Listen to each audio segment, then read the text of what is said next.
Hello everyone, welcome to e-tutor series presented by Diwan Devi Higher Secondary School. Today we are going to discuss our same chapter nationalism in India. Students, हमने पिछले video session में इसकी exercise को start किया था. अब इसके जो नेक्स्ट क्वेश्चन दो या तीन क्वेश्चन रहते हैं उनको हम अभी डिस्कस करेंगे.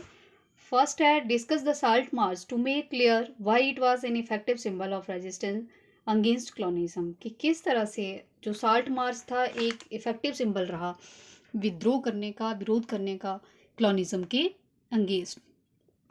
तो हाँ, ये एक इफेक्टिव सिंबल रहा रेजिस्टेंस का. फर्स्ट पॉइंट है इसका, इफेक्टिव सिंबल ऑफ रेजिस्टेंस.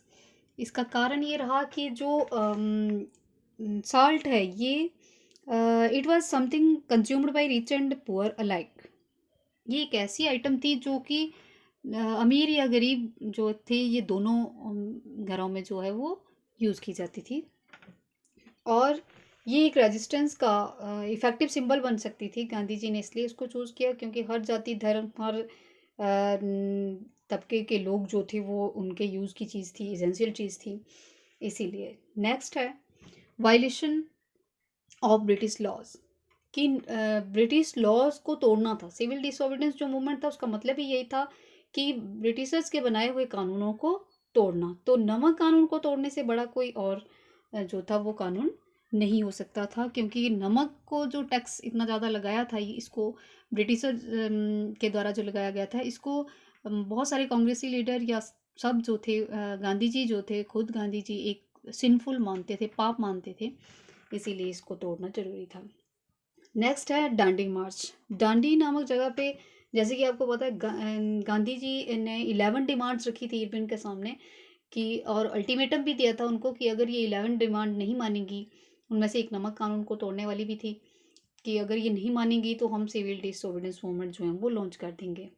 लेकिन इरविन ने उनकी डिमांड नहीं मानी और फिर ये डांडी मार्च जो था वो स्टार्ट हो गया था. डांडी नामक जगह पे जो था नमक कानून को खुद गांधी जी ने तोड़ा था, जो साबरमती आश्रम से स्टार्ट किया था, और उसमें हज़ारों की संख्या में लोग जो थे वो गांधी जी के साथ आंदोलन में पार्टिसिपेट किया था लोगों ने. नेक्स्ट है beginning of civil disobedience movement. तो सिविल डिसोबीडियंस मूवमेंट की शुरुआत जो थी वो इसी साल्ट मार्च से हुई थी. साबरमती आश्रम से जो स्टार्ट हुआ था उसी से जो था सिविल डिसोबीडियंस मूवमेंट की स्टार्ट हुआ था सिविल डिसोबीडियंस मूवमेंट. अब इस आंदोलन में खाली ऐसा नहीं था कि खाली नमक कानून को ही तोड़ा गया. उसके बाद जो शुरुआत हुई उसमें बहुत सारे लोगों ने, जैसे किसानों ने टैक्स पे करना बंद कर दिया, या जो मिल वर्कर थे उन्होंने भी सैलरी की डिमांड की, जो नहीं अगर काम सैलरी उनको प्रॉपर दिया थी तो उन्होंने काम छोड़ दिया.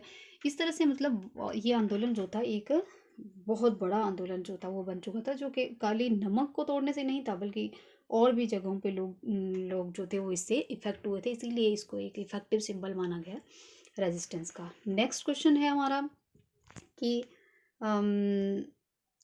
Why did political leader differ sharply over the question of separate electorate.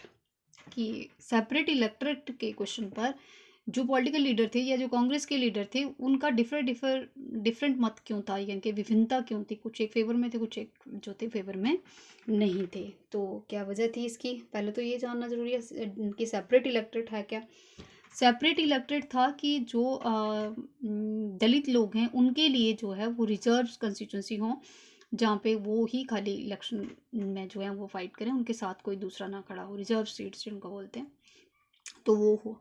लेकिन गांधी जी और कुछ पॉलिटिकल लीडर जो थे वो इसके विरोध में थे, क्योंकि उनको लगता था या उनको शक था, कहीं पे डाउट था कि ये कहीं ब्रिटिशर्स की ही डिवाइड एंड रूल पॉलिसी का एक हिस्सा हो सकता है. इसीलिए गांधी जी जो हैं वो नहीं चाहते थे कि हम जो है वो सेपरेट इलेक्टोरेट जो है वो जाति या धर्म के आधार पर कहीं भी दें. अब लेकिन बी आर अम्बेडकर ने जो है वो 1930 में एक डिप्रेस्ड क्लासेज एसोसिएशन जो थी वो बना ली थी और उसके लिए सेपरेट इलेक्टोरेट की डिमांड करी थी. तो आपको पता है कि किस तरह से फिर ब्रिटिशर्स ने इसका फ़ायदा उठाया और उन्होंने सेकंड राउंड टेबल कॉन्फ्रेंस के लिए गांधी जी को बुलाया लंदन. वहाँ पे भी वही डिमांड रखी कि उनकी इस डिमांड को मान लिया जाए डिप्रेस्ड क्लासेस की.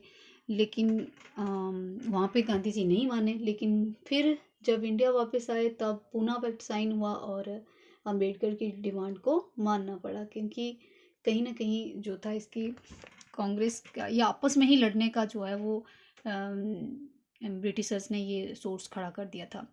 अब गांधी जी को डर तो था कि एक डर ये भी था कि अगर डिप्रेस्ड क्लासेस को रिजर्वेशन दे दी जाए तो फिर बाकी जो माइनॉरिटीज़ में हैं, जैसे मुस्लिम हैं या अदर जो कम्युनिटी हैं जो माइनॉरिटी में, वो भी अपने लिए सेपरेट इलेक्टेड की डिमांड करेंगे, और फिर इस तरह से इंडिया जो है वो फ्रैगमेंट्स में, कई फ्रैगमेंट्स में बंट जाएगा। चाहे बेशक हम आज़ाद हो भी जाएं, लेकिन इंडिया जो है वो कई टुकड़ों में बंट जाएगी, जिसका एक रिज़ल्ट आपने फिर बाद में पाकिस्तान के रूप में 1947 में देखा, क्योंकि मुस्लिम लीग ने भी वही डिमांड की फिर सेपरेट पाकिस्तान की।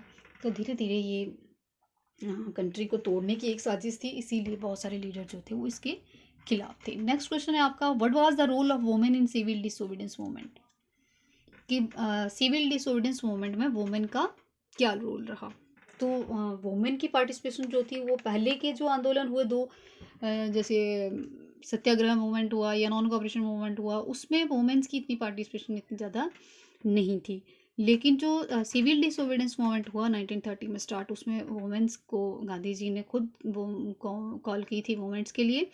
तो इसमें जो है वो हज़ारों की संख्या में वुमेन्स ने पार्टिसिपेट किया था, यहाँ तक कि जब गांधी जी और मेन लीडर जो थे कांग्रेस के, उन वो सब अरेस्ट हो गए थे, तो सरोजिनी नायडू ने लीड किया था आंदोलन को, और हज़ारों की संख्या में वुमेन ने पार्टिसिपेट किया था, चाहे वो यंग हों, ओल्ड हों, सिंगल हो, मैरिड हों, रूरल एरिया के हों, अर्बन एरिया के हों, हाई कास्ट सोसाइटी के हों, लो कास्ट के हों, मतलब सब तबके की जो वुमेन्स थी उन्होंने जो है वो आंदोलन में पार्टिसिपेट किया था। और ब्रिटिशर्स को भी ये दिखा दिया गया था कि अब ये आंदोलन जो है वो घर घर का आंदोलन बन गया है, तो इसलिए बाद में ये रिजल्ट के लिए था क्विट इंडिया मूवमेंट, और अंग्रेज़ों को देश से छोड़कर बाहर जाना पड़ा। तो ये था स्टूडेंट्स आपका सेकंड चैप्टर जो ख़त्म हो गया है इसकी एक्सरसाइज के साथ समझा के।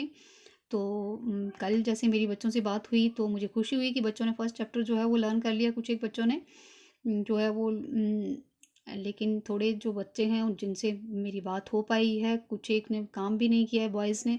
तो प्लीज़ स्टूडेंट्स घर में टाइम वेस्ट मत करिए, पढ़िए, मेहनत करिए। और मैं फ़र्स्ट चैप्टर की भी कुछ एक स्टूडेंट्स की डिमांड थी, तो मैं उसके अकॉर्डिंग उनके क्वेश्चंस की वीडियो भी आपको आगे भेज दूँगी। Thank you.